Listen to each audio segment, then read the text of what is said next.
You might have to get the quick play. This is too airy brown, too ways of golf.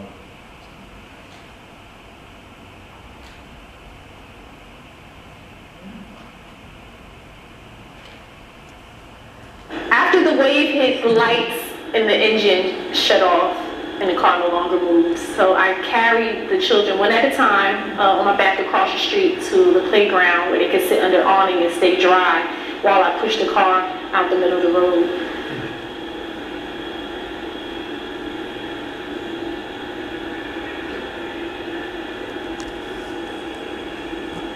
My name is Tuary Brown. I'm 36 years old. I'm a teacher in Chesapeake, Virginia. I'm married with 3 children. The first time I experienced flooding was last summer. I was here in Norfolk. I've heard of it. I've seen it on the news, but I was not prepared for the experience of getting stranded.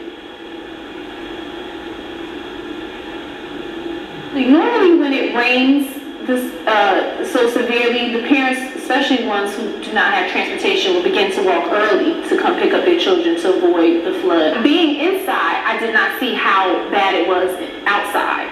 So when they started to come, I started to get worried. I was like, they're saying it's really bad. You got to get out of here.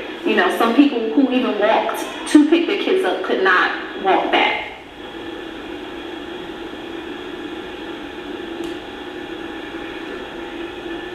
I said, let's go. I corresponded with the mom, and we had an idea to meet just 2 streets away, and I can see her truck, and she can see me, but we never made it to each other.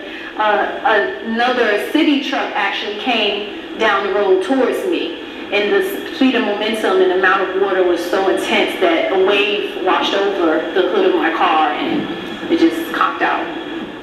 It was scary. We were very lucky. I was lucky that the car eventually started. That was a blessing, because I know many people's car did not survive that storm. All the things I had was damaged that day. All the things I had in the car was done. The trunk and the books that the kids carried, they never made it.